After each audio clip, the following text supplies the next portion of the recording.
My new book, Pillars for Life, A Guide to Spiritual Ethics and Practice, is now out and available for you to read and purchase.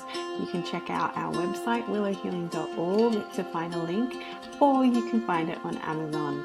We look forward to getting your feedback, and if you love it, please leave a review and share with your friends. Now it's time for the show. Welcome to Willow Healing Matters, the podcast. We are so excited to have you joining us on this journey where we explore different ways to empower your soul, whether it's healing in your kitchen or all the way up in the corporate world. Come with us as we look into different ways to heal your mind, body, and soul.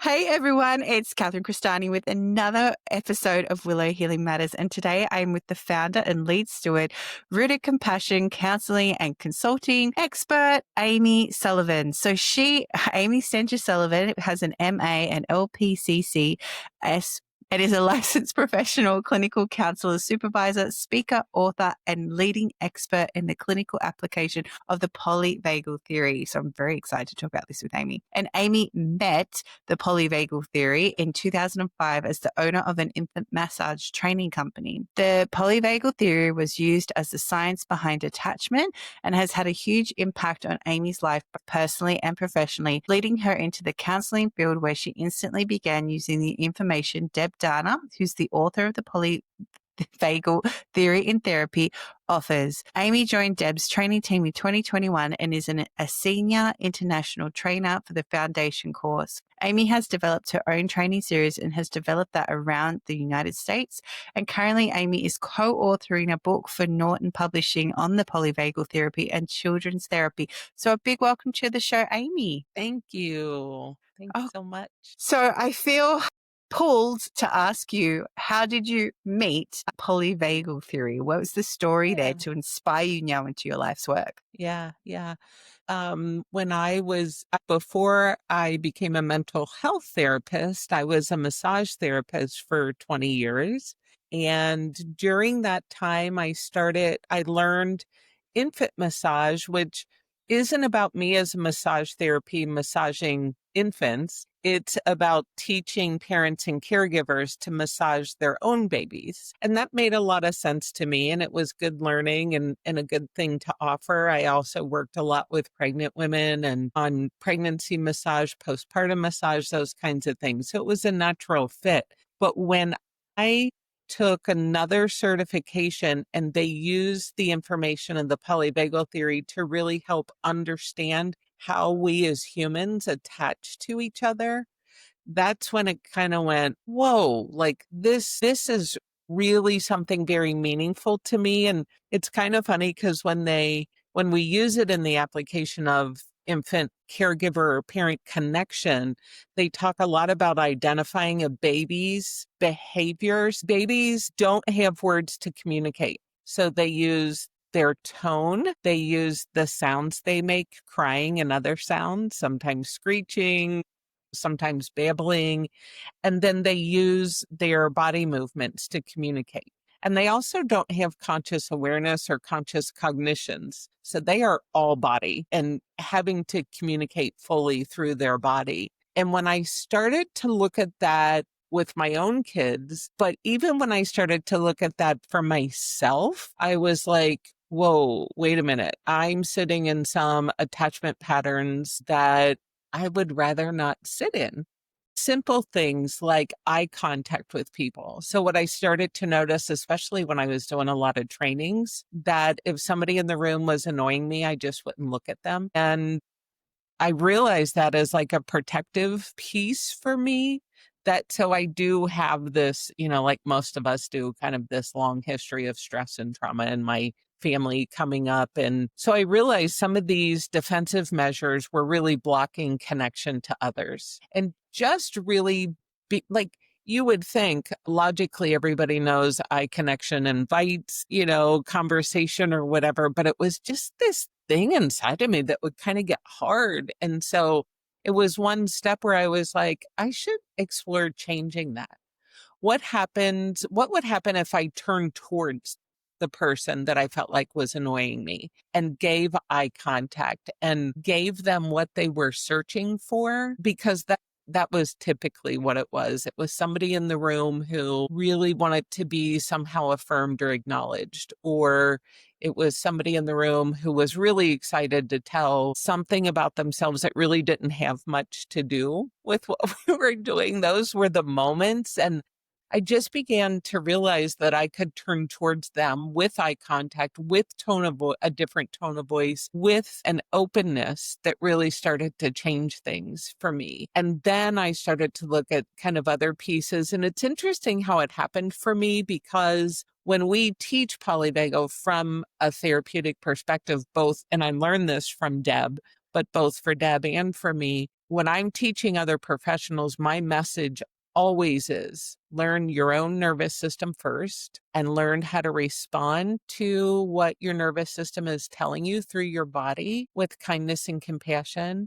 before you start to use these techniques and skills in the therapy room. And looking back, that's what happened for me. Just intuitively, I knew there was something really powerful and good here. And so I started to use it in my relationships with my kids, in our home, changed how I parented, how I interact with other people. And it really has been the information that inspired me to go back and get my master's and offer, and become a mental health therapist and move away from the massage field, because it just felt like there was so much here to share and to work with. And you're right. I think you use the word either your life purpose or your life passion. And, definitely polyvagal theory is my life's work and passion. Yeah, exactly. And when you can find that merriment of the two, it's so Mhm. magical, right? And it's what Mhm. gets you out of bed every morning and Every gets you day. really excited. Yeah. Exactly. And I think I want to commend you, first of all, for being brave enough to walk away from your massage career to go, all right, I'm going to go back and retrain, because a lot of people feel they can't do that. They feel like they're stuck. That's a nervous system response in itself, right? But they feel that they're stuck and they're frozen in their current circumstances, but you don't have to be. And it wasn't that you were, upset about it. It's just like, no, this doesn't feel like it fulfills me anymore. And it's time to try something new. And, when the universe hands you something so beautifully and you can see how it will connect together and you can see how it's already working in your life, if you say no to that, oh my goodness, the things that Right. happen. So well done for saying yes. Thank you. And I feel it's so beautiful how you reflected, the person that the avoiding person, the one that, you don't want to make contact with. And it's so true. I've run things, and it's if you really address in some way that person that is being the annoying one that you're avoiding, you can change the whole dynamic of the space, and you can change the whole dynamic of who's there and who you're with. And it's so powerful how you then related that understanding the polyvagal theory in terms of attachment then shifted that Yeah. relationship with your children. And I'm assuming that's now why you feel to co-author this book Mhm. about how that impacts. Yeah, it's interesting because my clinical work, a small percentage of my clinical work has been with kids and using polyvagal with kids, but I know polyvagal like the back of my hand. And so when I was approached to write this, so I do own a mental health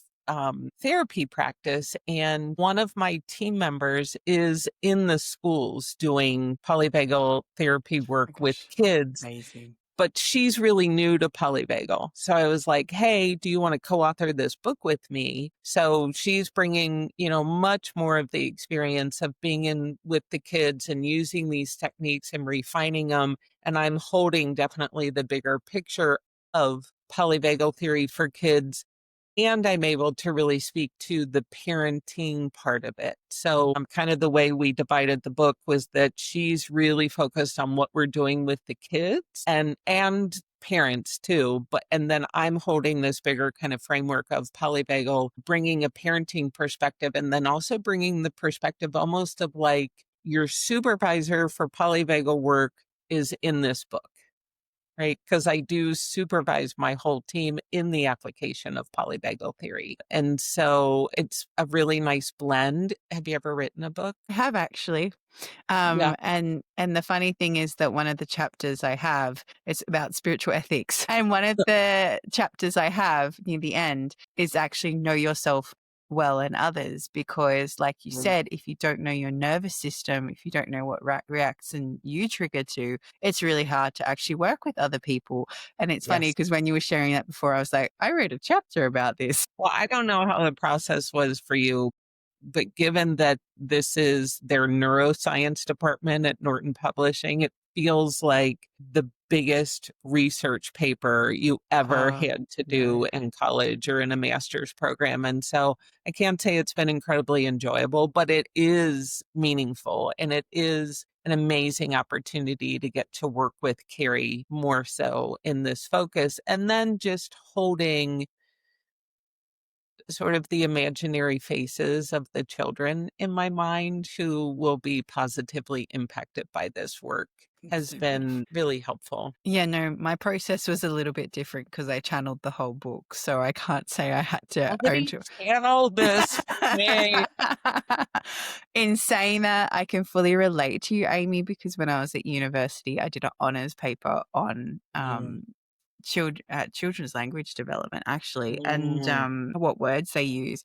And I remember how tedious but in saying that, the gift that came out of that is it made me very good at reading, like very fast at reading, because I know I fully resonate with you because you have to read so many research papers and, you get really good at learning where all the information is, right? Like you read the abstract, you read the intro, you go to the end and the conclusion and the discussion. You skip the middle unless you really have to come back to it because it's relevant to what you do, right? That's And so exactly right. yeah, and you get really good at knowing straight away as well. And I feel this is probably your intuitional kicking going, nah, this isn't relevant. This isn't relevant. Oh, this one looks great. Yes, and I think part of my struggle is that I've been studying this for 20 years. And so while I know so much of this, like the back of my hand, I can't cite it anymore. Yeah. Like Yeah. I know it, but I don't know where I learned it. And so for me, it's part of that exploration of going back and looking. Oh, which is so fun. Well, that is definitely an adventure for you. But I Yeah. love that you're tying it in for parents and children because that's kind of a passion of mine. Because, I so believe that as a parent myself, that when we shift who we are and we get to know ourselves really well, we can create such a positive flow and relationship. And also examples for our children so that they don't have to go through the same level of healing that we have to go through. Yes.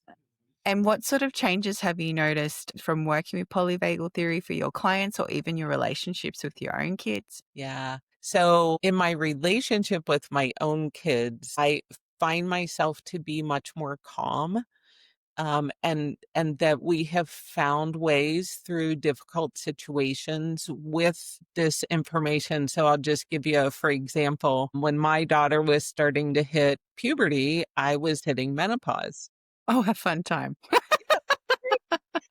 And we would both have a tone with each other, that like, yeah, come here, clean your room or whatever that tone is. And we were both incredibly sensitive to it as well. So knowing the framework of that change in tone of voice is a defensive reaction, then I could say, think. And the other thing that both of us would say to each other after we would either speak to each other with a tone or an eye roll or, something that we wouldn't normally say. But when your hormones are going nuts, you're like saying things and you're saying them and you don't want to be, you're trying to pull them back. And both of us would approach the other and say, like, I'm so sorry I said that.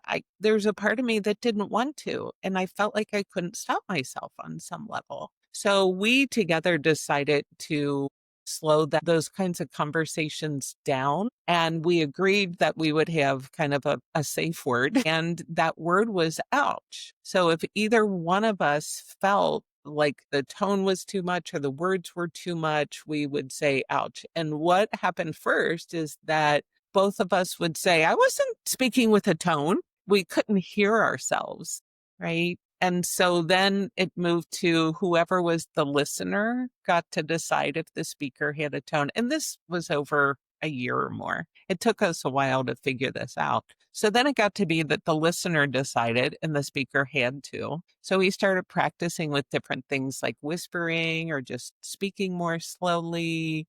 Um, and this really helped us to communicate differently. We would know when to take breaks instead of just like going in really hard. This has to be resolved. We have to figure this out. And so now she's 25 now, but now our conversation, it looks just like, hey, I'm kind of having a hard time hearing that.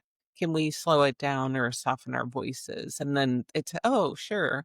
Yeah, I didn't realize. And so it's been a really beautiful thing. And it's a little bit different with my son. So he is more logical, physical in nature, always has been. So I started to notice based on his activity level, different sports and things like that, when his mood would be more open to conversations and not.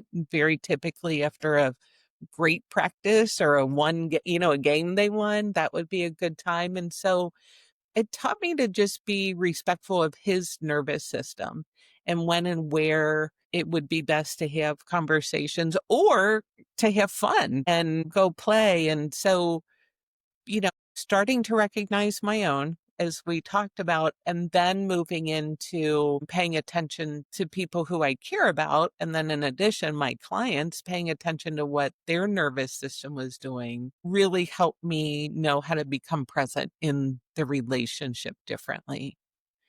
And I'm just going to say this because I will tell you, I feel rather in touch with my intuition, but I don't explore it.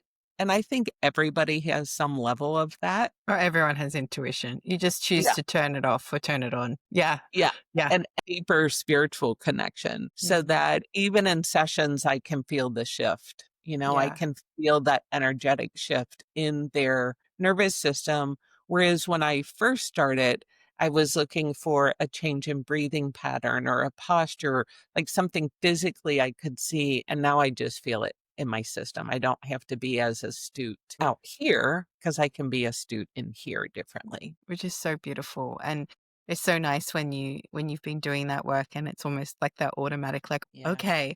And I still do it sometimes when I do intuitive work. And I'm like, I just shortcutted that because you're so used to doing it in a certain set of steps, right? Yeah. And then because you've done it so much, you just know how to get there. Like you said, now you just know how to detect the energy shift. And it's really, really powerful. And it kind of reinforces like, okay, this is what I'm meant to be doing. This is what comes through.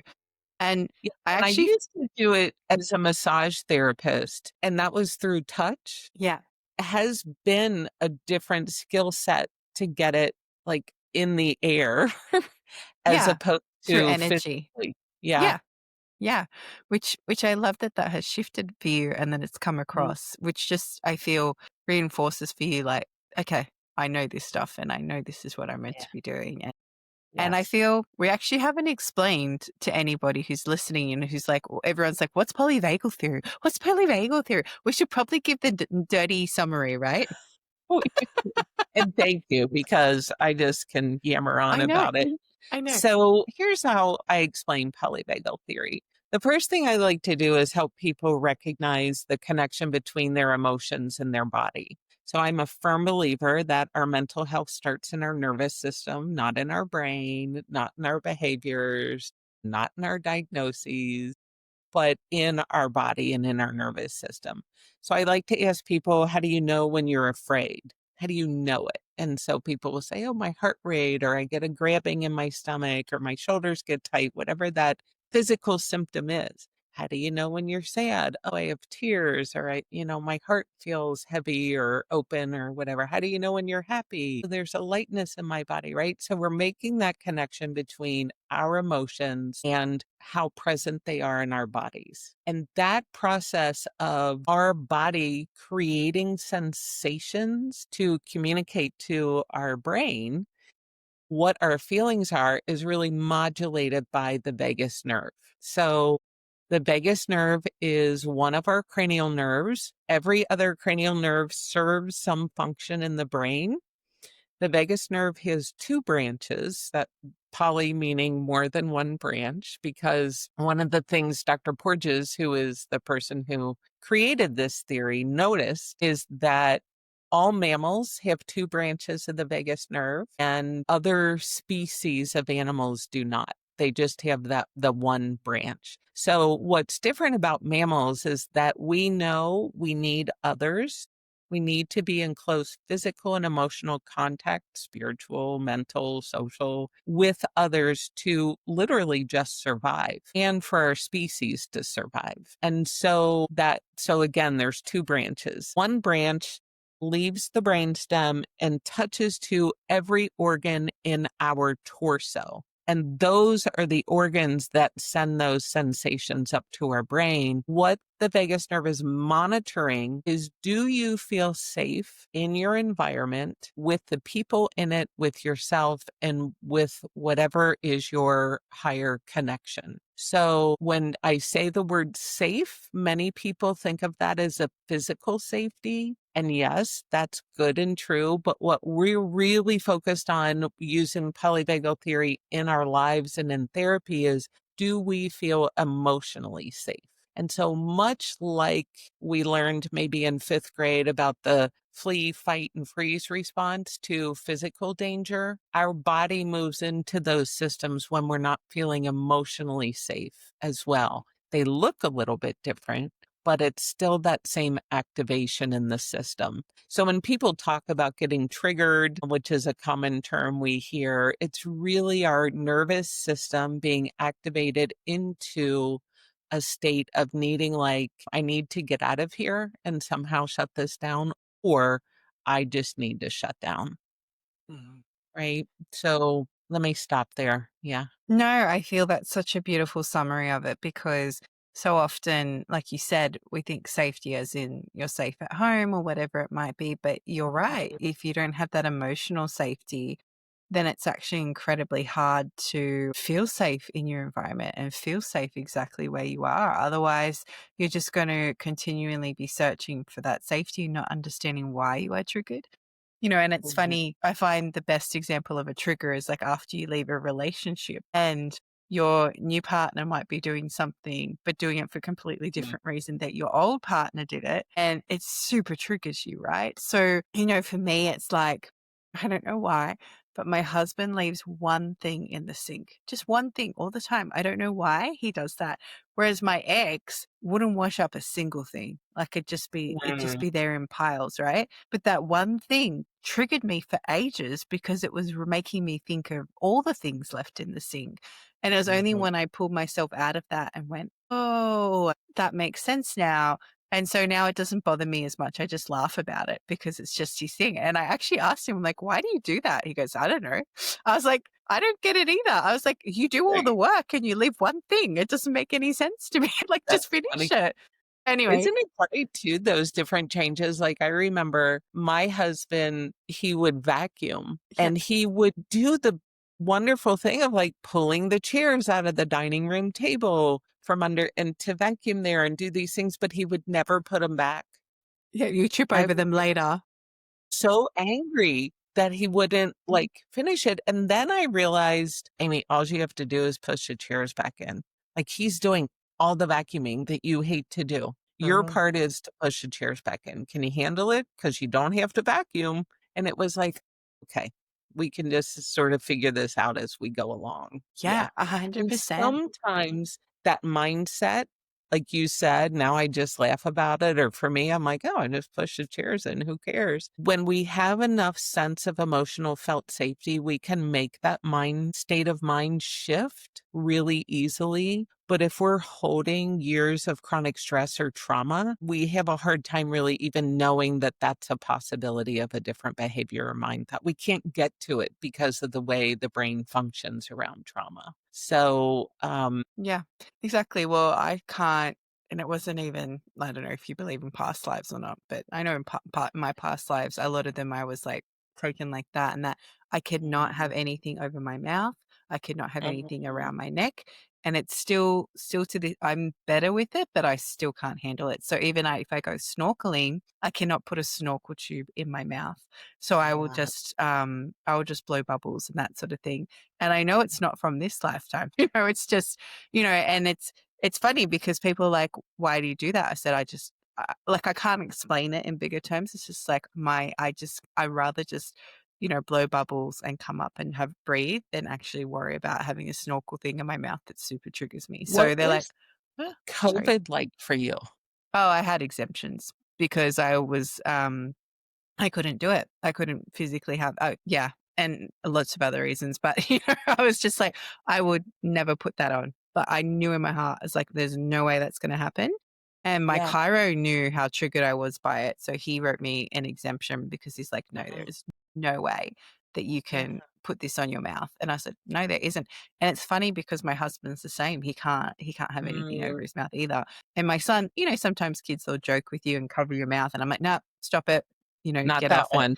Not We that could do one. other jokes, but not that one. Exactly. Exactly.